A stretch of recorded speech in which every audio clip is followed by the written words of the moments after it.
Halo semuanya, apa kabarnya hari ini? Hari ini kita akan membahas mengenai tujuan, batasan, dan kemungkinan pendidikan mata kuliah pedagogi dengan dosen pengampu Ibu Sonia Yulia Friska MPD.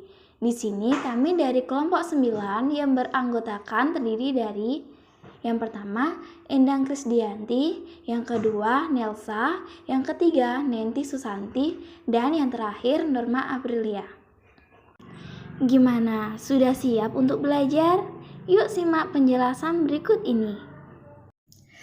Materi yang pertama yaitu keharusan dan kemungkinan pendidikan.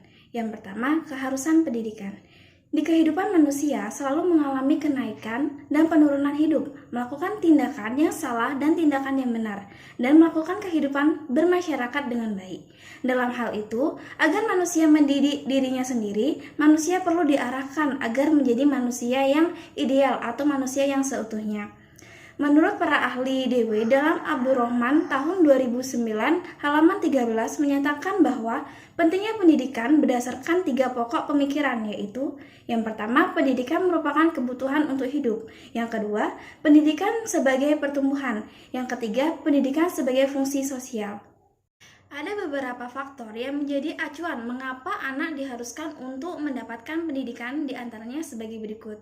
Yang pertama, anak dilahirkan dalam keadaan tidak berdaya. Yang kedua, anak lahir tidak langsung dewasa. Yang ketiga, manusia sebagai makhluk sosial. Yang keempat, manusia sebagai makhluk individu yang berdiri sendiri. Yang kelima, manusia sebagai makhluk yang dapat bertanggung jawab. Yang keenam, sifat manusia dan kemungkinan terjadinya pendidikan. Saya akan menjelaskan bagian dari kemungkinan di dalam pendidikan. Nah, di dalam diri manusia ini ada hal-hal yang kita dapatkan itu secara alami dan juga secara pendidikan.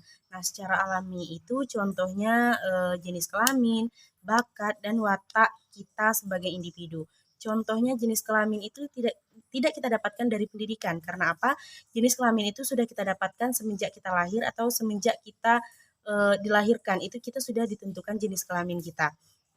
Nah, contoh yang dari segi pendidikan itu seperti pembentukan kepribadian, sikap, dan norma-norma lainnya. Nah, contoh di kepribadian ini, misalnya seorang anak itu tidak memiliki kepribadian yang baik atau memiliki kepribadian yang buruk lah misalnya. Nah, dengan pendidikan ini atau dengan belajar tentunya anak akan memiliki kepribadian yang jauh lebih baik.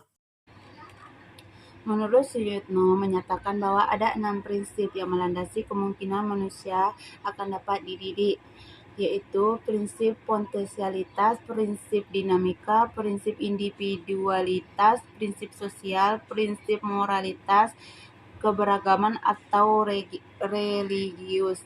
Kemungkinan pendidikan tidak akan disamaratakan bagi semua orang, sebab masing-masing individu bersifat unik, akan tetapi secara umum dapat dikatakan bahwa kemungkinan itu tercapai, maka kalanya tidak dapat dikembangkan lagi lebih lanjut ke kehidupan rohaninya, khususnya kehidupan moralnya. Baik, materi yang terakhir yaitu tentang menyelesaikan masalah yang berkaitan dengan keharusan dan kemungkinan pendidikan. Nah, sebuah permasalahan bisa kita ambil dalam kehidupan sehari-hari, yaitu contohnya ketika seorang anak sedang makan bersama orang tuanya. Nah, di sini anak memperhatikan ibunya memakan menggunakan sendok. Lalu si anak itu mempraktekkan dengan memakan menggunakan sendok dan garpu, walaupun anak tersebut masih belum benar memasukkan makanan ke dalam mulutnya. Nah, sang ibu lalu melatih sang anak untuk memakai garpu dan sendok itu secara benar. Nah, dari persoalan tersebut, peran orang tua sangat dibutuhkan dengan sifat anak suka meniru, beridentifikasi dengan orang lain, suka bermain, bisa menerima pengaruh dan menerima kewibawaan orang tua, merupakan keharusan bagi orang tua untuk mendidik dan membimbingnya.